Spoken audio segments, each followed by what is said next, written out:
안녕하세요. MS금융 온라인 연구소의 이민수 대표입니다.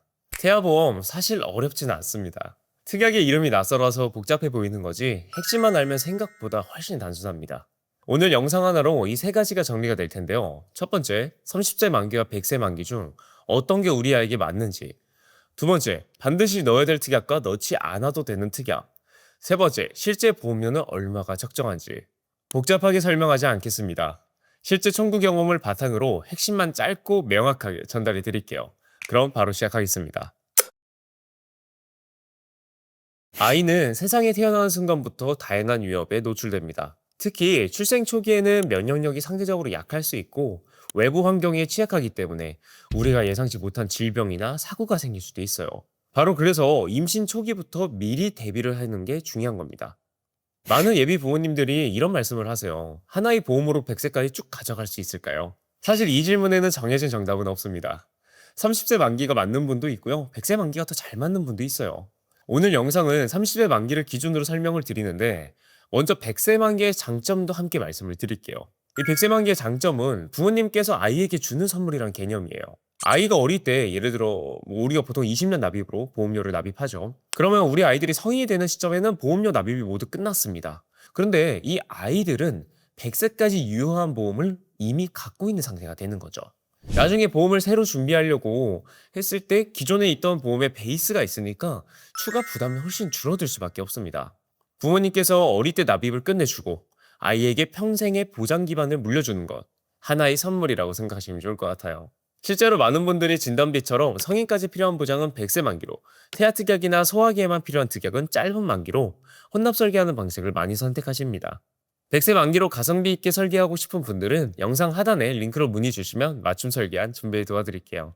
그렇다면 오늘 영상의 기준인 이 30세 만기에 설계하는 어떤 분들께 맞을까요? 아이가 성장할 때까지 리스크를 관리하는 상품으로서 접근하는 분께 적합합니다. 30세 이후에는 그 시점에 맞는 보험으로 새롭게 준비하거나 이 전환제도로 활용할 수가 있어요. 그런데 나중에 아이가 병력 때문에 보험 가입이 어렵지 않을까요? 이 걱정은 계약 전환 제도로 해결할 수 있습니다.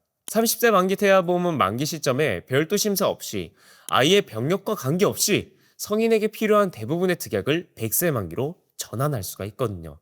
자, 전략적으로 접근하면 이렇습니다. 아이 때만 필요한 특약, 입원 일당이나 소아암 특정 특약, 선천 이상 보장 같은 경우에는 만기를 짧게 설정해서 보험료를 합리적으로 유지하시고요. 필요성이 떨어지는 시점이 됐을 땐 유연하게 정리하시면 됩니다. 자, 다음은 성인 때까지 필요한 핵심 특약인데요. 3대 진단비, 후유장애, 수술비 같은 거 만기를 길게 가져가서 우리 아이가 성인이 된 이후에도 보장은 든든하게 이어지도록 합니다. 오늘 소개해드린 설계안은 임신 11주차 기준이에요. 출생보험료는 34,490원으로 이 가성비와 실효성, 실제 청구 가능성까지 모두 고려한 구성입니다. 다만 이 설계안이 모든 아이에게 딱 맞는 정답은 아니에요. 가족력, 건강 상태, 보장 강화 여부에 따라서 맞춤형 설계가 가능하니까 궁금하신 분들은 영상 하단의 링크 또는 상단의 전화번호로 연락주세요. 자, 첫 번째, 상해 후유장애 담보입니다. 상해로 충분한 치료를 받았음에도 영구적인 정신, 육체적 훼손이 남았을 때 보장을 하는데요. 장애 지급률이 3% 이상 발생 시에 가입 금액에 대한 지급률을 곱한 금액을 받는 구조예요. 예를 들어 우리 아이가 놀다가 15%의 후유장애가 남았다고 하면은 가입 금액이 아까 1억 원이었죠. 그러면 1억 원의 15%인 1,500만 원을 받을 수가 있습니다. 다른 부위에 추가적인 장애가 남으면 각 부위별로 따로 지급이 되고요. 장애 정도가 더 심해졌을 때도 기존 지급액과의 차익도 추가 보상합니다. 기본계약이라 필수로 포함되며 보장 범위가 가장 포괄적이죠. 보험을 장기적으로 유지하는 데 핵심적인 역할을 하는 특약인데요. 피보험자, 즉 우리 아이에게 아래와 같은 중대사항이 생기면 이후 남은 보험료를 전액 면제하고 보장은 만기까지 그대로 유지됩니다. 상해 또는 질병으로 장애 지급률이 50% 이상이거나 암, 뇌혈관, 심혈관 질환, 혹은 중대한 재사행 불량성 빈혈, 양성 뇌종양, 중대한 특정 상해 수술 등 이런 부분에 해당 사항이 있다면 더 이상 보험료를 납부하지 않고 면제가 되는 거죠. 대신 보장은 만기까지 유지가 됩니다. 다음은 앞서 나온 납입 면제랑은 살짝 다른데요. 유사암 납입 지원 담보예요. 갑상선암, 기타 피부암, 경계성 종양, 제자리암은 유사암으로 분류를 합니다. 이 유사암 진단 시에 가입 금액의 12배를 남은 납입 기간 동안 매년 확정 지급을 해주죠. 자, 다음은 상해 관련 특약이에요. 골절 진단 담보랑 또 여기 옆에 보면은 골절 진단 치아 파절 제외 담보가 있죠. 이 특약의 차이를 알아두시면 좋은데 일반적인 골절 진단 담보는 치아 파절, 쉽게 말해서 이 치아가 깨진 경우에도 모든 골절을 보장해 줍니다. 하지만 골절 진단 치아 파절 제외는 치아가 깨진 것도 골절로 지원을 해주지 않는 거죠. 예를 들어 아이가 소파에 떨어져서 팔에 실금이 가거나 자연 분만 중에 쇄골 골절이 생긴 경우, 이 특약에서 모두 보장을 받을 수 있지만 치아가 깨진 경우라면 첫 번째 담보에서 20만 원만 보장됩니다. 심재성 2도 이상의 화상 진단 시에 보장되는 담보인데, 유소하기에는 성인보다 화상 사고 위험이 높을 수 있죠. 그래서 우리 아이들의 호기심 때문에 혹시 모를 사고를 대비해서라도 이 특약은 꼭 넣으시는 걸 권장해 드리고, 일반 화상보다 더 심각한 중증 화상 부식 사고에 대한 추가 담보도 구성하시는 걸 권장해 드립니다. 이 보험료 대비 보장이 튼튼하고 가성비가 좋거든요. 다음은 상해로 입원했을 때의 담보예요. 상해로 입원 시 최대 180일까지 하루의 가입 금액을 지급해 줍니다. 중요한 건 병원 규모에 관계없이 종합병원이든 의원이든 보장을 해주고요. 성장기 아이들은 활동량이 많잖아요. 뛰어놀기도 하고 축구도 하고 그다음에 또 술래잡기도 하고. 그러다 보면 넘어져서 사고로 입원할 가능성도 높아지는 만큼 꼭 포함하시는 걸 추천드립니다. 참고로 1인실 많이 들어보셨죠? 근데 이 1인실 입원 시에는 실비에서 상급 병실료가 최대 10만 원까지밖에 보장이 안 돼요. 그래서 이 부분에 대해서 상해 입원 일당, 질병 입원 일당으로 부족한 부분을 채워주는 역할을 해주시면 됩니다. 자, 다음은 상해 흉터 성형 수술 담보인데요. 상해로 흉터 성형 수술이 필요한 경우 수술 부위에 따라 가입 금액을 보장합니다. 실제 사례론 아이가 뛰어놀다가 모서리에 부딪혀서 다쳤는데 이 변연절제술, 근육봉합술, 흉터 제거술의 레이저 치료까지 받은 경우 이 담보에서 보상을 받으셨어요. 흉터는 단순한 외형 문제를 넘어서 아이에게 심리적 위축으로 이어질 수 있기 때문에 신체적, 정서적 회복 모두를 위해 중요하게 구성한 특약입니다. 자, 다음은 질병 후유장애입니다. 질병으로 충분한 치료를 받았음에도 영구적인 정신, 육체적 훼손이 남았을 때 보장을 해주는데, 태아보험에서 이 특약이 특히 중요한 이유는 선천적인 장애까지 보장된다는 점이에요. 뇌성마비로 후유장애가 남거나 다운증후군으로 후유장애가 남는 경우에도 보장이 됩니다. 30세 만기로 설정하며 보험료도 저렴하니 반드시 포함하는 걸 권장드려요. 자, 유사암을 제외한 모든 암 진단 시 최초 1회 안에 대해서 가입 금액을 지급합니다. 소화기에 생길 수 있는 백혈병, 림프종, 중추신경계 같은 소암 리스크에 대비해서 최대 한도액 1억 원으로 구성하시는 걸 권장드려요. 자, 다음은 갑상선암, 경계성 종양, 기타 피부암, 제자리암, 아까 유사암이라고 말씀을 주셨죠. 유사암 진단 시에 보장을 해주는데요. 일반암 가입 금액이 20%까지만 가입이 가능하기 때문에 최대 한도로 구성하시는 걸 권장드려요. 자, 다음은 다발성 소암 진단 담보인데요. 백혈병, 림프종, 중추신경계암 등 다양한 소암 진단 시에 5천만 원을 추가로 보장을 해줘요. 일반암 진단 시에 아까 앞서 1억 원을 같이 구성했었죠. 그러면 소암 백혈병 진단 시에 총 1억 5천만 원까지 보장을 받을 수가 있는 거예요.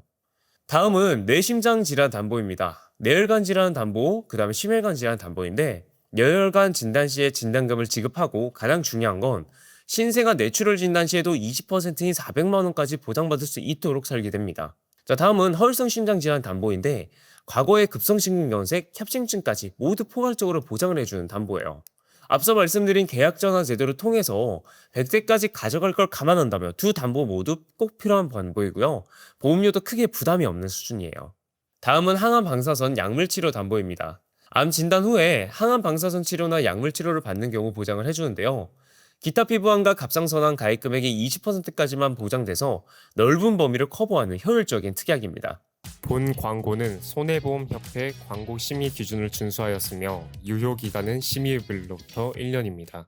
태아보험에서 가장 중요한 특약 중 하나예요. 수족구, 원인불명의 고열, 감기나 폐렴처럼 여러 이유로 우리 아이들이 입원하는 경우가 발생할 수 있습니다. 이때 보장 내용은 다음과 같은데요. 입원을 1일에서 30일까지는 총 6만 원이 나오고요. 31일 차부터 180일까지는 3만 원이 나옵니다. 중요한 건 병원 규모, 다인실, 1인실 구분 없이 보장이 된다는 거죠. 1인실 입원 시에는 실손보험에서 아까 50% 최대 10만 원 한도까지만 보장해 준다 했죠. 예를 들어 1인실 비용이 30만 원이면 실비에선 최대 10만 원까지밖에 안 나와요. 그래서 나머지는 부모님들께서 부담하셔야 되는데, 이때 이 입원 일당 특약이 그 부분을 채워주는 거죠. 보험료 여유가 있다면 이러한 입원 일당도 태아 보험의 목적성에 맞게끔 좀 많이 넣는 것도 좋습니다. 자, 종합병원 1인실 입원 특약인데요. 신생아 영유아는 면역력이 약해서 감염 위험이 낮은 1인실 입원을 선호하는 경우도 있습니다. 실비에서는 아까 계속해서 반복적으로 말씀드렸지만 1인실 보장 한도가 높지 않잖아요. 그래서 그런 부분들을 커버하는 용도로 같이 넣는 것이 좋습니다. 자, 다음은 질병으로 수술을 받을 때의 가입 금액을 보장하는 특약들이에요. 선천성 질환 Q코드까지 보장된다는 게 핵심인데요. 과거에 있던 혹은 현재 있는 1에서 5종은 수술 복잡도와 중등도, 쉽게 말해서 수술 기법에 따라서 차등 보장을 해줍니다. 근데 이 6종 같은 경우에는 다발성 선천 이상 수술이 포함이 돼요. 혀유착증, 대설증, 선천성 음낭수정, 피부 선천 기형 등 특히 혀유착증 수술, 즉 솔소대 수술은요, 이 특약에서만 보장이 됩니다. 일반 1에서 5종 수술비는 선천성 질환을 보장하지 않기 때문에 이 태아보험에서 반드시 Q코드가 포함된 1에서 6종 수술비로 구성하시는 걸 권장드리고요. 이 특약은 태아보험에서만 가입할 수 있으니까 꼭 챙겨주시는 걸 권장드립니다. 자, 다음은 팔대장애 진단담보예요. 지체, 뇌병변, 시각, 청각, 언어, 지적, 자폐성, 정신장애까지 이 8가지 장애 진단 시 가입 금액을 지급합니다. 저희가 보험금을 청구 도와드리면서 자주 접한 사례가 있어요. 이 발달 지연으로 언어 치료를 받는 아이들의 경우 질병 코드가 R코드면 비급여 치료도 실손보험에서 보장이 되거든요. 근데 F코드로 진단을 받으면 실손보험에서 보장이 안 됩니다. 이때 바로 이 팔대장애 진단담보에서 보장을 받을 수가 있으니까 여유가 있다면 꼭 함께 구성해 주는 걸 권장드려요. 다음은 일상생활 중 배상책임 특약이에요. 쉽게 일배치기라 부르기도 하죠. 일상생활 중 타인의 신체나 재산에 피해를 입혔을 때 1억 원 한도 내에서 실손 보상을 해줘요. 단 대물 및 누수에 대해서는 일정의 자기 부담금이 있긴 합니다. 자, 다음은 22주 6일까지만 가입 가능한 태아 특약입니다. 이 부분은 가입 시기를 놓치면 절대 가입을 할 수가 없으니까 놓치지 않고 가입하는 것이 중요해요. 그리고 납입 기간은 출생 전까지로 짧습니다. 첫 번째, 저체중아 입원 일당인데요. 아이가 2.5kg 이하의 미숙아로 태어나서 3일 이상의 인큐베이터를 이용하는 경우 3일째부터 하루 5만 원을 보장합니다. 질병 입원 일당만으로 이 상황을 충분히 커버하기는 어렵기 때문에 함께 구성하셔야 돼요. 다음은 선청장애 출생 담보인데요. 선청적인 장애 진단 시 그 종류에 따라 가입 금액을 지급해줘요. 수술을 하지 않아도 보장받을 수 있다는 게 이 특약의 가장 큰 장점입니다. 실제로 청구를 도와드린 분들 중에 사경, 심실중경결손, 다지증 진단을 받으신 분들도 있었어요. 태아보험에서만 가입이 가능하니까 반드시 이 태아보험의 목적성에 맞게끔 꼭 포함하시는 걸 권장드립니다. 다음은 신생아 질병 입원 일당이에요. 출생 후 1년 이내에 질병으로 입원하는 경우 기존 질병 입원 일당과 별도로 추가 보장을 받을 수 있습니다. 그래서 중복 보장으로 공백을 최소화시킬 수 있다라고 보시면 되겠죠. 자, 다음은 니큐 특약이라고도 부르는데 정확하게 출생 직후에 신생아 집중 치료실이라고 불리는 병실에 입원을 하게 되는 상황에서 대비한 특약입니다. 인큐베이터 이용보다는 병원비가 더 크게 나올 수 있는 만큼 꼭 구성하시는 걸 권장드려요. 다음은 가성비 특약들이에요. 발생했을 때 치료비가 매우 큰 상황에 대비한 특약들입니다. 조혈모세포 이식수술비, 모야모혈병 개조수술비, 인공아우 이식수술비, 5대 장기 이식수술비, 각막 이식수술비. 보험료 대비 보장률이 높은 특약들이죠. 담당자의 전문성에 따라 보장 구성의 효율이 달라지고 이후 보험금 청구나 사후 관리의 질도 크게 차이가 납니다. 저희 팩트체크 전문가팀은 청구를 도와드리면서 보험금을 제대로 지급받지 않은 경우를 직접 바로 잡아드리고 있어요. 오래전에 가입하셨던 분들도 아직도 청구를 계속 도와드리면서 감사 인사를 받을 때 이때가 제가 가장 뿌듯하더라고요. 전문성과 사후 관리가 얼마나 중요한지도 제가 여러 번 느끼게 됩니다. 그리고 중요한 건 사은품에 대해서도 한 가지 좀 말씀을 드려야 될 것 같아요. 보험업법에 따르면 연간 납입 보험료의 10%와 3만 원 중 더 적은 금액을 초과하는 상품을 주거나 혹은 받는 분도 명백한 위법 행위로 벌금 또는 형사처벌의 대상이 됩니다. 우리 아이를 위한 보험인 만큼 사은품보다는 보험을 정확하게 청구하고 꼼꼼하게 관리할 수 있는 전문 담당자를 선택하는 게 훨씬 현명한 결정이라고 생각해요. 지금까지 30대 만기 태아보험 설계안에 대한 전체 내용을 안내해 드렸는데요. 저희 MS금융 온라인 연구소 팩트체크 전문가 팀은요, 단순히 보험을 판매하는 걸 넘어서 고객 한 분 한 분의 필요와 가족력, 재정 상황까지 꼼꼼하게 고려해서 가장 합리적인 태아보험을 설계드리고 있습니다. 더 자세한 비교나 맞춤 설계가 궁금하신 분들은 영상 하단에 고정 댓글에 있는 링크나 전화번호 보이시죠? 이쪽으로 연락주세요. 오늘 영상이 도움이 되셨다면 구독과 좋아요 부탁드립니다. 지금까지 MS금융 온라인 연구소의 이민수 대표였습니다. 감사합니다. 본 광고는 손해보험협회 광고 심의 기준을 준수하였으며 유효기간은 심의일로부터 1년입니다.